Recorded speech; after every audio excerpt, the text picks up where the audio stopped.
to see. I mean, it was me and Miss Hannah Frank with Titus Frank, Levi Rude, and 2 other kids from the neighborhood. And we're like, all right, we're going to knock the door. I mean, they got off the bus. They started spraying. They started passing flyers to everybody. And then we go around the corner, and they're all knocking on each of their own door. And there's 4 doors, and people are answering, but they don't know what to say. We're like, okay, whoa. So once we got that all squared away, appreciate the zeal. Once we directed, it was a good time, a wonderful time. And even just one of the girls spoke Swahili, so she was helping out with the parents and such. It really was just a wonderful time. And if nobody else came from that visiting, it was good to see the kids in the neighborhood who come out on Thursdays really just see that they can make a difference. And that was a huge win. Whatever happens with VBS happened, but that was a huge win for me, so I'm just praising the Lord for that and excited. Are there any prayer requests that we can pray about? Any prayer requests? Yes, Brother George. My great-granddaughter, Daisy, about 3.5 weeks old. She's not gaining weight. Okay, Daisy, and praying that gaining weight. Okay. Anything else? Yes. Yes, Bat's sister is not doing well. She's 93. Pray for her. And I was talking with Carol Tellia last night. She's the lady, the living stones that the seniors went down in Lancaster, Mass. a couple of years ago, and she fell and broke her wrist, and she's in a lot of pain. I was talking to her last night. What is her name? Carol Tellia. Okay. And Bruce Fry, he's having his surgery on Thursday, and he's supposed to be here in August, so he's got a serious surgery he's got coming up. So. Okay. Brother Bart, what's your sister's name? Theo. Sorry? Theo. Theo. Theo. Pray for Theo, pray for Carol, pray for Brother Bruce Fry. Anything else? Okay. We'll pray, and then we'll get into lesson. The outline gets longer and longer, I'll tell you what. But when you have all these kings, and we're doing 4 kings, and we'll get into all the name issues, but it's going to be a good time. We're going to try to decipher and organize. It'll be a good time. So pray for wisdom from me as well. Let's pray. Lord, we love you. Thank you for loving us. Thank you for safety. You got us here. Thank you for just what you did 4th of July, and just even the people that showed up. And Lord, just the blessing of us being a light in the community. And Lord, I pray we wouldn't take that for granted. Lord, I thank you for just visits going well with Vacation Bible School. And Lord, I pray you just work in hearts. I pray that even just as flyers are going to be going out today and the next few days, just inviting people, I pray you just bless it. Lord, I pray we'd see souls saved and lives changed. Lord, I thank you for all those volunteers who put in work. Lord, I pray you bless them for it. Lord, I pray you just be with the prayer requests we mentioned. Lord, I pray you be with this young child, Daisy. Lord, I pray that she would gain weight. I pray you give the doctors wisdom as far as what is needed, what is going on. And I pray that you just be with the child. Lord, I pray you protect her, help her to grow. And I pray that she would get saved at a young age. Lord, I pray you just be with Bart's sister, Theo. Lord, I pray you just help her to do well. And Lord, I pray you just be with Miss Carol as far as she fell. And I pray you just give her healing. And I pray with Brother Bruce Fry with this upcoming surgery. And Lord, I pray you just get fixed in time for him to be here in August and it wouldn't affect his playing. And I pray you just be a wonderful time. I pray with all those who are traveling in, traveling out. I pray you give traveling mercies. Lord, I pray you would show up today. Lord, I pray you be with Pastor as he's away in North Carolina. Lord, I pray you be a blessing to the church that he's at. And Lord, I pray you'd also be a blessing to him, that you would come back refreshed. Lord, I pray with all those, the men who are out preaching. I pray you just fill them with your spirit. Lord, I pray you would show up. Lord, I pray with all the churches around this area that are preaching your word. Lord, I pray you give them strength. I pray you'd encourage the pastors. Lord, I pray you just be a blessing. Lord, would you be high and lifted up today, and would you get all the honor and glory, please? We're asking all this in your precious Son's name. Amen. Okay, we are the outline. I tell you what, we have 2 Ahaziahs and 2 Jehorims. I mean, they really, and they're in 2 separate countries. I mean, oh my goodness, they really did not choose the name game well. And also, that's staggering. And it's like having 4 Peters in a church. But we're going to start out in 2 Kings chapter 22. On that outline, I have 2 Kings. I apologize. That's 1 Kings chapter 22. And we're going to be looking at, we left off with the duo in the northern kingdom and the southern kingdom was Ahab and Jehoshaphat.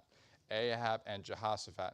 And they had an alliance. And here Ahab is off the scenes, and Ahaziah is his son. Jehoshaphat is still around. But here we're going to see the ascension of Ahaziah, and this is the son of Ahab, excuse me. And in 1 Kings 22:51, and Ahaziah, the son of Ahab, began to reign over Israel in Samaria in the 17th year of Jehoshaphat. So Jehoshaphat is still on the scene, and Ahaziah is in the northern kingdom. And here, as far as with the apostasy in verse 53, it says, and he did evil in the sight of the Lord, and he even just further than just served Baal and worshipped him and provoked to anger the Lord God of Israel according to all that his father had done. So he's following in the footsteps of his father. And here he's also, we talked about last week how Jehoshaphat makes these poor decisions every time where Jehoshaphat is living for the Lord, and then he goes to the king in the northern tribe who is not living for the Lord. He makes an alliance, and God is displeased. It mentions it in 1 Kings, but as far as it really just doesn't, it talks about in verse 48 of chapter 22, and just how Asa wanted Jehoshaphat to be there, and Jehoshaphat would not. And verse 49 says, how Jehoshaphat just said, no, I'm not going to do that. And it really just seems like, okay, he's saying, he's learning a lesson is what it seems, as far as Ahaziah saying, hey, Jehoshaphat, can you come with me? And Jehoshaphat would not. However, we're going to turn to 2 Chronicles chapter 20, that it wasn't just, Jehoshaphat is being tempted with a bad alliance and says no. It's actually the kind of the opposite in verse 35 of chapter 20. And I'm in 2 Chronicles, I apologize. In 2 Chronicles chapter 20 and in verse 35, it's saying, and after this, Jehoshaphat, king of Judah, joined himself with Ahaziah, who did very wickedly. So here again, Jehoshaphat is making another alliance with somebody who he's not supposed to. And he joined, and they're here in verse 36, they're making ships. And here a messenger comes to Jehoshaphat. We talked about that pattern last week, that here the messenger will come and prophesy it against, as far as rebukes him. Because thou hast joined with Ahaziah, the Lord hath broken thy works, and the ships were broken. So here Ahaziah makes an alliance with Jehoshaphat, and Jehoshaphat, again, we talked about last week, just makes poor alliances and just does not really learn. He makes the same mistake 3 different times. But here we're also going to see, and we're going to go back to 2 Kings chapter 1. So here we have Ahaziah, and he's doing wickedly, and he's making alliances. And in the chapter 1 of 2 Kings, verse 1, it says, Moab rebelled against Israel after the death of Ahab, and Omri, who was the king we talked about, subdued Moab. And here, now that Omri and Ahab are off the scene and the northern kingdom is weakened, these men are rebelling. And here, out of nowhere, Ahaziah falls through a lattice in his upper chamber, in his beach house, his chambers, his palace in Samaria, and was sick. And here he has this disease, and as far as he has this accident, and I'm sure the injuries that he sustains. And we're going to look at his appeal as far as he's seeking help, but he's seeking help in the wrong place. As far as in verse 2, it says, go inquire of Baalzebub, the god of Ekron, whether I shall recover of this disease. Again, here these were God's people, and these are God's people, but here they're going to seek after help in the wrong places. And how often, as far as we forsake the Lord, and as far as we go after help, okay, what's near to us, what can we do in our own strength? And here he's going after the wrong means to seek help. And there's a messenger, and Elijah, as far as we talked about him last week, Elijah is told by an angel, and you're going to go to this king, and you're going to go to Ahaziah and tell him, because you inquired healing from this accident you happened, and because you inquired from Baalzebub, this fake false god, and not the Lord of Israel, that you're not going to recover from this disease. And here he's told that you are, but in verse 4, but shalt surely die. And Elijah departs. That this sickness you're not going to be healed from, because you sought outside help that was not the Lord. You're going to perish from this sickness. And the king does not like that, as far as Elijah says, you're going to surely die, and leaves. And Ahaziah is going to be sending captains and a host of 50 to bring Elijah back. And he sends him out to Elijah, and he says, the king wants to see you, so you better, shape up, because we need to see you. And Elijah says, not so. And then he calls down lightning, and it consumes all of them. So Ahaziah doesn't like that. He says, well, I'm going to have my way. He sends out another group of 50. And it says, man, the king wants to see you. We're not messing around.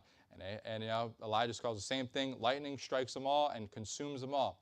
The third group that is sent out, would you love to be that third group after knowing, the two other groups just got consumed? And they are, as they're approaching, probably approaching on their knees, crawling, like, please, look, we're just messengers. Please come with us. The king wants to see you. And we're going to turn to 2 Kings chapter 1, verse 15. And God tells the angel of the Lord, said to Elijah, go down with them and be not afraid of them. So as far as there's attempts and they're begging, let my life now be precious in thy sight. I'm sure. Begging, please spare us. And here God gives assurance to Elijah to go to meet this king. And they go and they meet the king, and he arose and went down. And verse 16, again, Ahaziah wants to meet Elijah. He's meeting Elijah, and the assurance is that, okay, hey, yes, Elijah, you can go, but also Ahaziah, God was not stuttering. God was not changed. God did not make a mistake. You are dying from this disease. There is this assurance. And he died, verse 17, according to the word of the Lord, which Elijah had spoken.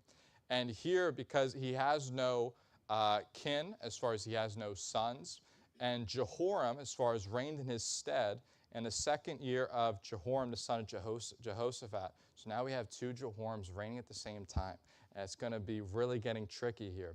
But here, because there's no son that Ahaziah has, his brother Jehoram is going to be king over Israel in the northern kingdom.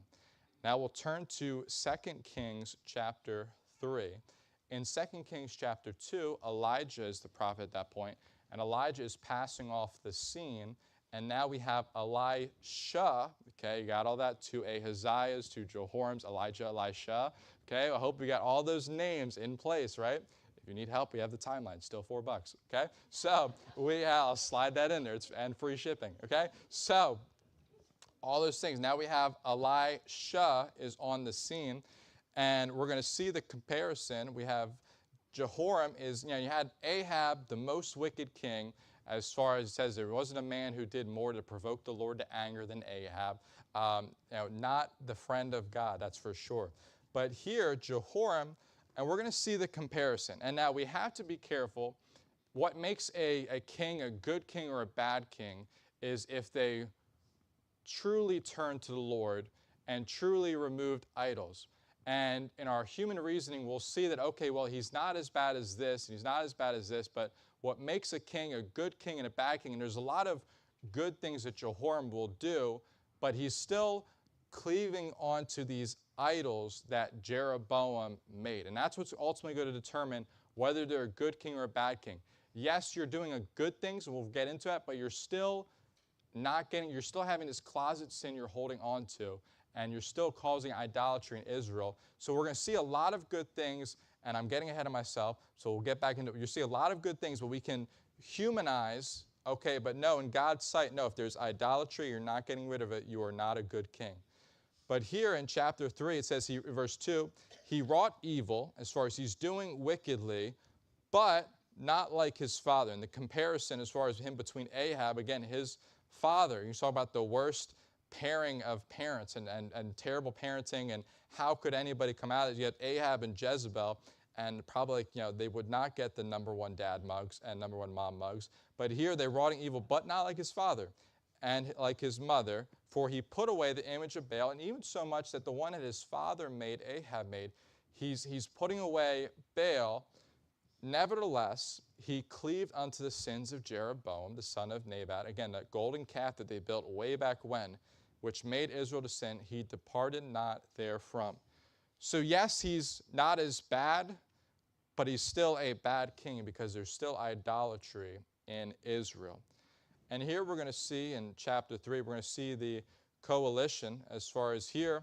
Jehoshaphat somehow manages on the scene again. Jehoshaphat is there, and the king of Moab, again, who's revolting, who was subdued by Omri, they're revolting. Jehoram of Israel is saying, Jehoshaphat, can you come help? We need help. And Jehoshaphat shows up. And Jehoshaphat always has the same tendency. If you remember, when he was with Ahab, he says, well, is there a prophet that we can talk to? And Jehoshaphat does the same thing. Is there a prophet we can talk to? And he says, well, there's Elisha. There's this new guy on the scene who was the servant of Elijah. And they knew, okay, the Lord is with him. They call Elisha. He's before both of these kings. And he tells Jehoram, he says, look, I wouldn't even talk to you in the face if it wasn't for Jehoshaphat being with you. But I'm going to help you. And they're going to say that their Moabites are coming against them. And they say, you're going to dig ditches. Dig ditches. They're going to dig ditches, and there's going to be water filling with them. And they say, why are we digging ditches as far as providing for their animals? So the Moabites are now on the other side of this valley with ditches, and the sun shines on the water, and it looks like blood as far as this is filling the valley. And the Moabites will say, well, these two kings that got together, Jehoram and Jehoshaphat, they got together and they must have just had a big fight and killed each other. That's why there's all this blood here. Again, the reflection of the sun in the water. And so they go and they attack and they realize, wait a minute, there's two kings with armies and they're defeated and God delivers them out. And here, just so that's the story of chapter 3 as far as there's this alliance.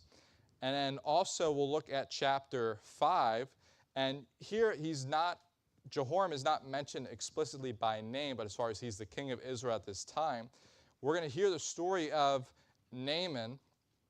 And Naaman, as far as is a captain of Syria, an enemy of, enemy of Israel. And here there's his man who's covered with leprosy, and he's dying of leprosy, an incurable disease at that time. And here there's a servant girl that the Syrians had who was from Israel. And she's saying, man, if only Naaman was in Israel, there's a prophet that could help him. So the king of Syria sends this captain with an impossible task to Jehoram, and saying, hey, my captain has leprosy. My captain has incurable disease that everybody dies from. There's never been a cure of it.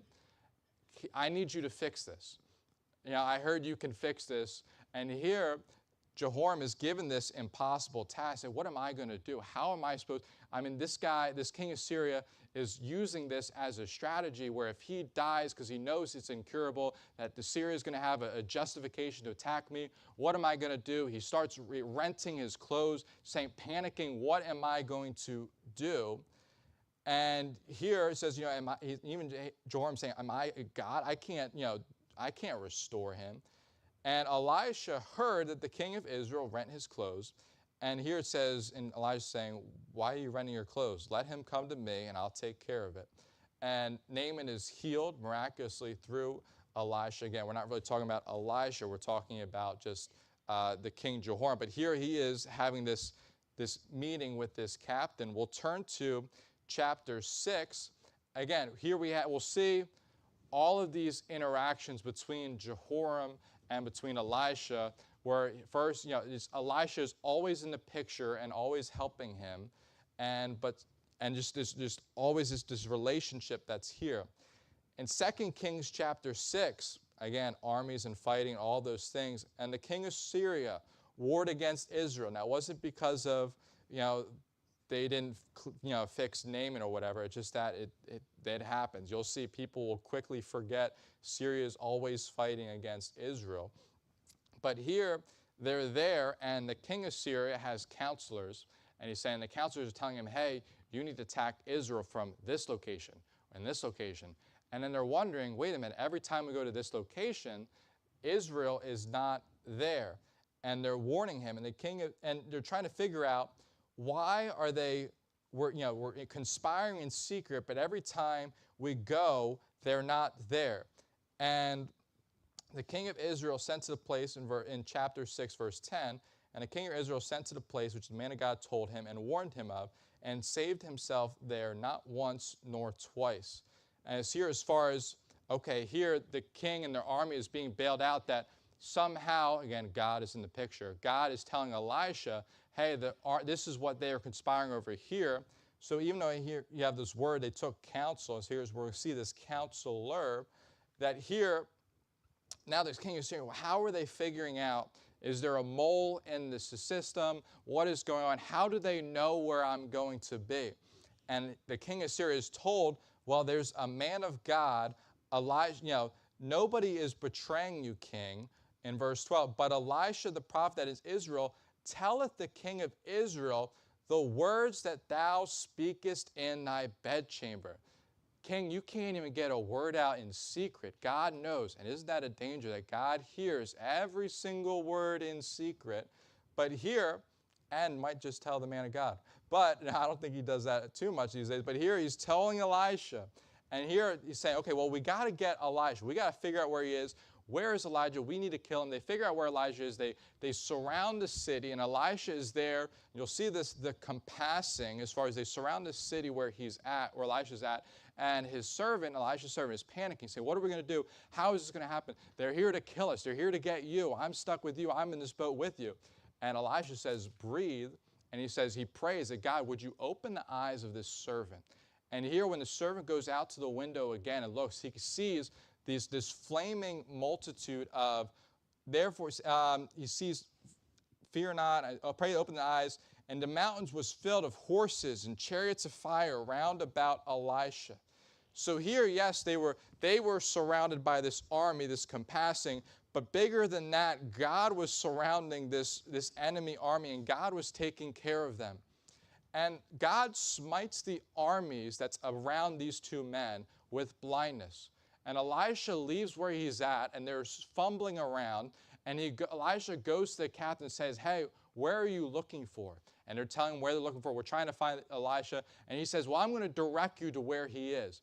And they go, and he's leading a whole army who's blind. How would that look like? I don't know. Just, are they in like a big Congo line? I'm not sure, like following to where they are. But they go, and God opens their eyes, and they're in Samaria, the captain of Israel. And here Jehoram is the king, and there's completely brought the invading army into their city. Jehoram is surrounding them, and he opens their eyes saying, well, here's an army that's totally defeated in my walls. Elisha, what am I supposed to do? What do you want me to do? And this Syrian army opens their eyes. Behold, they were in the midst of Syria. And verse 21 says, the king of Israel said unto Elisha, my father, shall I smite them? Like, am I supposed to kill all these guys here? They're right here. This is fruit for the taking. Am I supposed to kill them? And here, then he answers, we'll see the compassion. Elisha saying, thou shalt not smite them. They're already defeated. They're already defeated. You're going to set bread and water before them.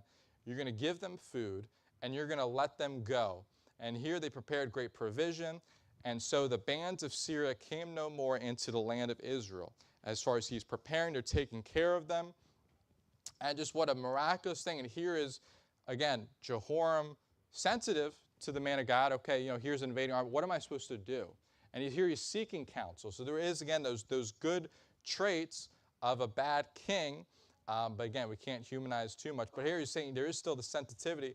Again, what am I supposed to do? Sadly, it says, so the hands of Syria came no more into Israel. And in verse 24, it says, and it came to pass after this, the king of Syria comes against Israel. And it's sad how quickly people forget. Again, you think of Joseph in Egypt, how quickly they forgot the goodness of Egypt. How just people change. How quickly people are to forget what God did, how God spared them, how God could have took care of them, but didn't take care of them as far as, spared them. And here now they're compassing the city of Samaria, and there's a siege, and there's a great famine. We're going to see the consumption as far as they're just, and the Bible talks about in Leviticus chapter 26, we're not going to turn there, but as far as when there's a warning that God gave Moses to the children of Israel, that if you're going to do wrong, if you're going to do wicked, I'm going to send disease, I'm going to send consumption, I'm going to send plague, all these things. So it's a biblical word as far as this famines. I'm going to send all these things. Again, they're not following the Lord. But we're going to see this consumption. They're losing everything. And it's just the depravity of the town as far as they're there. And here they're eating, they're trying to trim whatever meat they can off the head of a donkey. And here there's a story about these two women who have children. And, there's two moms. And they both have kids. And the one's mad because, we made a deal that, we're going to boil her kid first. And then we're going to eat him. And, she didn't. And I boiled my kid. And now she's not letting me have her. I mean, just craziness, craziness, craziness. And the king is, what is going on? And he begins to be angry at Elijah, saying, man, you're the one who's causing this. If I don't, I'm going to kill you.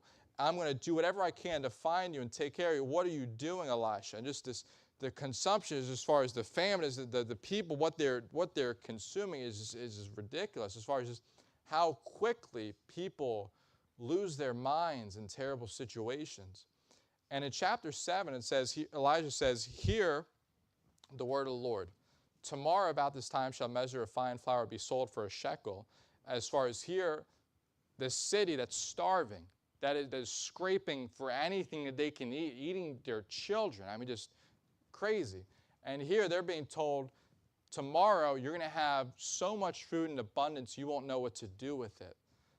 And there's this Lord whose hand the king leaned on answered, behold, if the Lord would make the windows in heaven, might this thing be? As far as, what are you talking about, Elijah? You're a fool.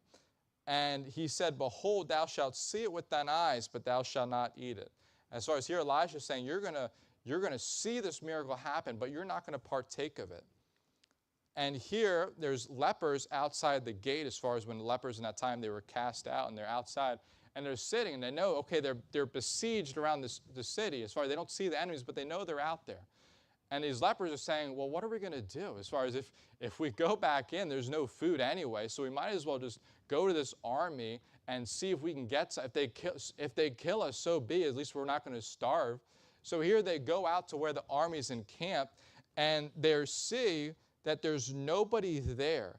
And they rose up early in the morning. There's no man there. And here we're going to see the confusion as far as very much like the story of Gideon, for the Lord had made the host of Syrians to hear a noise of chariots and a noise of horses and a noise of a great host. And here, then they woke up out of their sleep or whatever and said, man, what is going on? The army is around us and his other kings are with us. Wherefore they arose and fled for their life, verse 7 ends. So here, God creates mass confusion. Again, just how God takes care of these armies for Israel without them having to lift up a finger. As far as the one was blindness and they're there and they send them off their way, and here they come again and there's, they sends a noise and they scatters them and they're running for the hills, so much so that they lose all their belongings are there. Their horses are there, and the lepers say, man, we can't just see all this stuff and collect our stuff. There's people starving there. We need to go tell them. So they go back, and again, sure enough, just as God had said, everything, confirming what had happened. And here, it says the people went out and they spoiled the tents of the Syrians. And sure enough, as it says, so the measure of fine flour was sold for a shekel. And here, the king says, okay, hey, there's food out there. And the one who criticized Elijah, the king appointed him to be by the gate.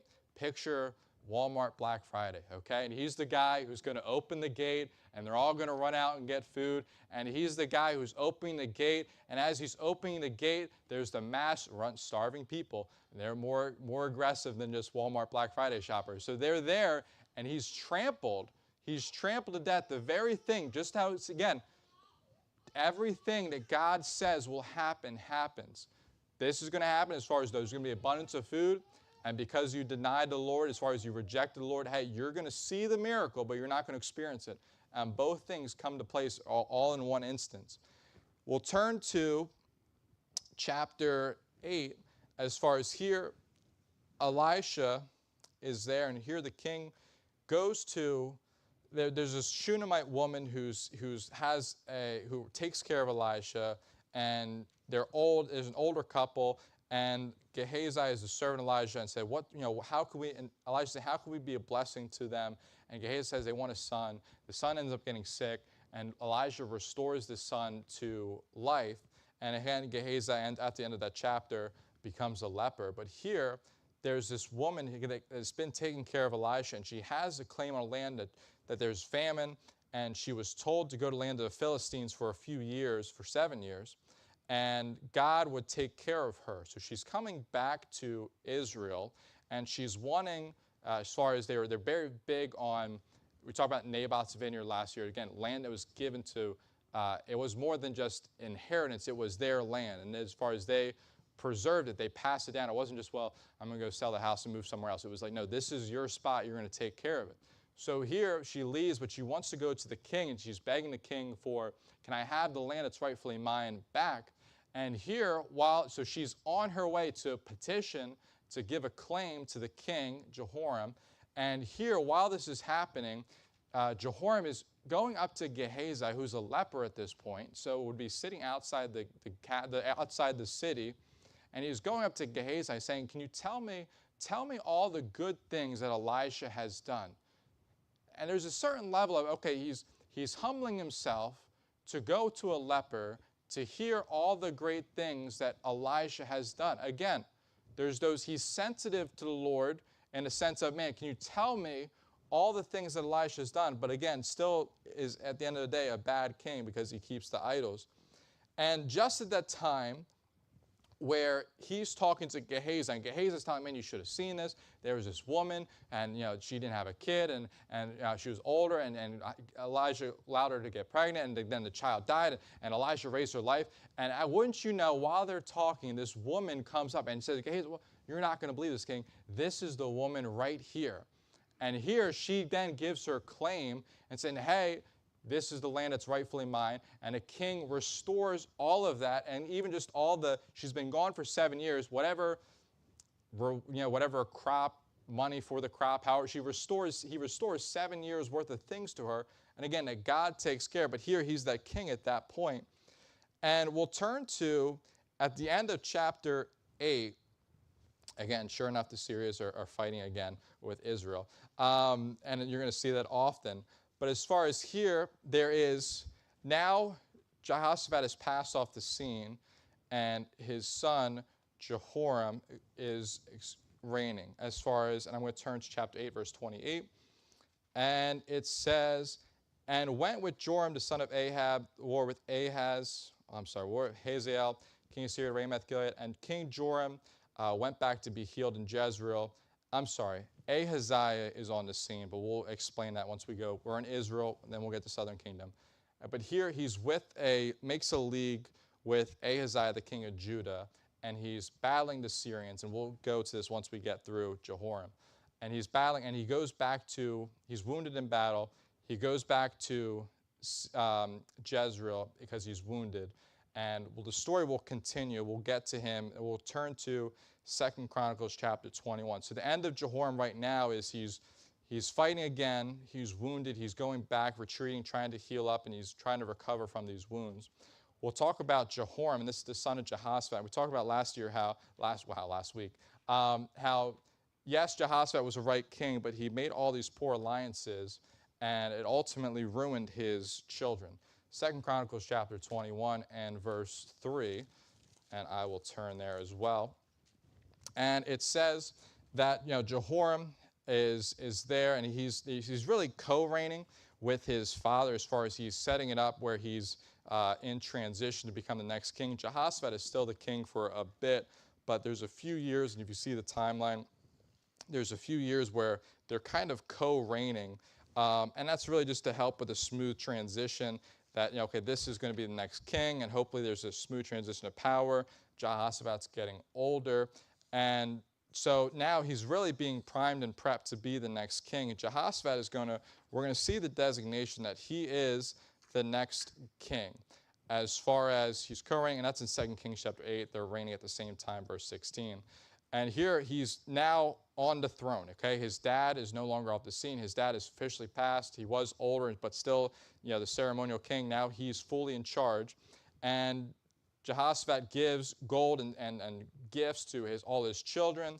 And verse 4, when Jehoram was risen up, as far as when it was his time to shine, the first act he does is to kill all his brothers and kill all the princes of Israel, so that he was fully in charge and there'd be no way to oppose him. And again, Jehoshaphat, great king, but what happens is when you make poor alliances, he says, Jehoshaphat allows Jehoram, the son of Jehoshaphat, to be married to the daughter of Ahab. And again, when you have, who you marry affects, and who you're in relationship with affects so much more spiritually than here's the case as far as just wicked because of it. And walked in the ways, in verse 6, of the king of Israel, like the house of Ahab. And why? Because he had the daughter of Ahab, the wife, and he wrought that which is evil in the eyes of the Lord. And we're going to see the departure that he had a great dad and a great, just a good king in Jehoshaphat. But here, he's departing from all of that. He's rather follow like the kings of Israel. And here we're going to see the devotion, though, that here, because even though these kings, again, we talk about the sure mercies of David, that God made a covenant that the kings of Judah, the southern kingdom, would all be through the bloodline of David. Verse 7, howbeit the Lord would not destroy the house of David because of the covenant which he had made with David. So even though you're going to have a totally wicked king, totally who departs from everything, who forsakes the Lord, who goes rather walked the way of Israel as far as serving Baal and all these things, here God is committed and saying, you know what, I'm not going to kill him because I made a covenant with his father, great-great-great-grandfather David. And here we're going to see the decree in 2 Chronicles chapter 21 and verse 12. And again, just because God doesn't immediately smite him, immediately kill him, does not mean he will get away with it. And we have to be careful, too, in our minds. Okay, just because God allows it, just because God didn't kill him on the spot, does not mean God approves of it. And here in verse 12, and then we're going to see, just because he has, is spared in the moment doesn't mean it's going to be a happy ending for him. And here in verse 12, there's a letter from Elijah. And I'm sure it's a great letter. And no, it's not, as far as God is correcting him. And there's a letter, it says, because you're totally destroying the testimony of your father. You're making Judah to go after these other gods, and you like Ahab's sins. And here you also killed your brothers who were better than thyself. And here it says in verse 14, behold, with a great plague will the Lord smite thy people and thy children and the wives and all thy goods. And here there's going to be this great punishment that's coming. And here the Lord stirs up the armies of the Philistines, the armies of the Arabians, the armies of the Ethiopians. And here there's these armies invading Judah, Jerusalem, and they break in and they take away everything from the palace, all the substance that was found in the king's house, and his sons also, and his wives, so that there was never a son left him save Jehoahaz, the youngest of his sons. So because of this wickedness, God's saying, I'm going to spare you, but you're not going to get away with it. That here, and again, our actions have consequences more than just directly affecting us, but also affecting those who we care about and the possessions around us. So here he loses everything. We're going to see the desolation, that he loses all of these things. And worse than that, I think the worst part is, and this is really just a fun thing that's going to happen. We're going to see this disease that he has. And after all this, after you lost everything, after you lose all your wives, all your children, we only have one son remaining, after all this, the Lord smote him in his bowels with an incurable disease. And it came to pass in the process of time, after the end of 2 years, his bowels fell out by reason of his sickness. What a terrible, excruciating, painful way to go. So he died of sore diseases. Again, he wasn't killed in the moment, but as far as it was not worth it. The consequences for sin are never worth it. And here we're going to see the dishonor as far as normally, again, king ceremonial. We have, you see when the King of England was buried, and there's all this grandiose, pompous, all these parades and such. And here, his people made no burning for him, like the burning of his fathers. And he departed, verse 20, he departed without being desired. And you can get your way, but the end of your life is more important than the beginning of your life, is what Ecclesiastes says. Howbeit they buried him in the city of David. So he's buried in Jerusalem, but he's not buried in the sepulchres of the king. So there's no honor for this man, and there's no honor at the end of a life for one who turns away from the Lord. And here again, we have one son that remains, Jehoahaz. And we're going to look at Ahaziah. Now there's three names. You have Ahaziah, you have Azariah, and you have Jehoahaz. And they're all going to be mentioned in like 5 verses. But we're going to go with Ahaziah, just of Judah, just to keep things simple. So we have Ahaziah, and he's there, and his father, passes of sore disease, and I don't know if he's the one taking care of him. I don't know just what a disaster that was. And here we're going to see a weak king, Ahaziah of Judah.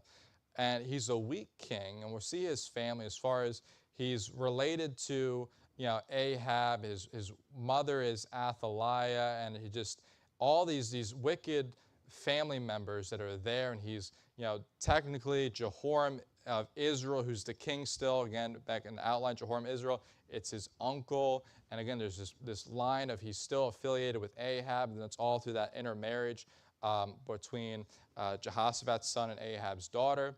And he walked in the ways of the house of Ahab, for his mother was his counselor to do wickedly. And you're going to see that he is a very weak king as far as his mother is telling him what to do. His mother is guiding him what to do. And and his mother is counseling him to do wicked, and he's doing wickedly as far as he's forsaking the Lord. He's following after this wicked counsel. And here he says, verse 5, he walked after their counsel, and they're really just telling him what to do. They're saying, okay, you're going to, Ahaziah of Judah, you need to go fight with your uncle Jehoram. You need to go help your uncle out, and you need to go fight this battle with them. So he does what he's told, and he goes to fight the Syrians with Jehoram of Israel. So you have Ahaziah of Judah with Jehoram of Israel, and they're going to fight the Syrians. And there's this fighting, and they lose badly. As far as you remember, that he's wounded, Jehoram is wounded. He goes back to recover, and Ahaziah says, do you know what? I'm going to go visit him because he's my uncle, and because, it showed us alliance. And they're both there in Jezreel. And here, God is setting the stage to get rid of two wicked kings in one fell swoop. And Jehu is a name. We'll talk more about him next week. But as far as here, Jehu is anointed king, and he is told to, we'll turn to 2 Kings chapter 9. And this is a great story as far as just there, but we want to go to, it's really more of Jehu's life than these other two guys' life. But Jehu is cleaning house. We'll just put it mildly. Jehu is cleaning house. God tells Jehu, and Elisha tells Jehu, you're going to get rid of these two kings, because again, if you remember, that promise was made to Ahab that I'm going to cut off your whole entire bloodline. And that promise has not been fulfilled yet, but it's still lingering. And here God is using judgment through Jehu. And Jehu meets up, again, you have Jehoram, you have Ahaziah, and Ahaziah really just gets caught in a crossfire. But here, they're both there, they're both wicked, and in comes Jehu. And Jehu is saying, it says he drove furiously. We'll get that next week. He's on a warpath, and nothing is getting his way. I mean, there's red in his eyes. I mean, he is on a mission, and he's there. And the Bible says he drew a bow at, the kings are in a chariot. He drew a bow at his full strength, and he smites Jehoram to the chariot. I mean, could you imagine that? Just pin-cushioned right to the chariot. So Jehoram is the conclusion there that God is sending judgment in 2 Kings 9, verse 24. And Jehu drew a bow with his full strength, smote Jehoram between his arms, and an arrow went out at his heart, and he sunk down in his chariot. I mean, that is descriptive. And Jehu said to Bidkar, and cast him in the portion of the field of Naboth. Again, if you remember, Naboth was the man, that vineyard that was stolen by Ahab. And here everything comes full circle. That again, God told Ahab, I'm going to cut off your line. They take Jehoram's body and they throw him in that stolen vineyard. Again, full circle. And we'll talk more about that later as far as just all the full circle continues. But there, Jehoram, the conclusion, he's off the scene. And here also, upon seeing this, again, the weak king that Ahaziah is. Now, I also would flee. But if I saw the guy next to me just pin-cushioned in a chariot, and just sunk, I also would run for my life. But here, he's running in verse 27. But when Ahaziah saw this, if I saw that, he fled. And he's running, and Jehu is following him, and he's saying, smite him also in the chariot. And it even says he's hiding, and he's going around hiding, and they found him. They take him, they kill him. And they bring him back to Jerusalem to bury in the sepulchres of the king of David. We're going to turn to 2 Chronicles chapter 22, and this is the finale It's the last verse, 2 Chronicles chapter 22. And here, they're not treating his body well because of he's a king, that's true. But here they're honoring not really him, they're honoring his grandfather Jehoshaphat. And it says, and the destruction of Ahaziah was of God, that God knew what he was doing. And Jehu was executing judgment. And verse 9, and he was fleeing, they found him. But they said, and they buried him because they said, he is the son of Jehoshaphat who sought the Lord with all his heart. So the house of Ahaziah has no more power to keep still the kingdom. But here he's given honor, not because of what he's done, because of who his grandfather is. And yes, Jehoshaphat was a good king, but again, it trickled down that because he made poor alliances and poor choices, there was such a trickle effect. But ultimately, again, every man is makes his own decision and his own destinies as far as the Lord judges for the sins of the sins of the person. But here, as far as you have, okay, now, so we have a blank slate for next week. Jehu just killed both kings. Who's going to be the next king? All right, we'll come out next week. But again, a lot of things going on. Trust the Lord. It's worth it. We'll pray, and then we will get into the main service and pray that all goes well. Lord, we love you. Thank you for loving us. Lord, there is a lot of information, a lot of kings, and a lot going on. Lord, I pray that we wouldn't just be as Jehoram, Lord, that we see the goodness of God all around us, and even we have a close relationship with the things of God, but Lord, we refuse to make them our own. And Lord, I pray there be so many life lessons that we can take back with us. Lord, I pray we'd realize that our sins have so much greater consequences than just us. And Lord, you have desire to use us. Lord, your word never fails. And Lord, I pray we would learn from the mistakes of these poor kings, and we would turn to you, and we'd follow you and trust you and realize again, Lord, you have the best life, and following you is worth it. Lord, I pray you give great wisdom with this morning service. I pray you bless it. Lord, I pray that any visitors and the things that are going on, Lord, I pray you would just get the glory. Lord, I pray you'd hide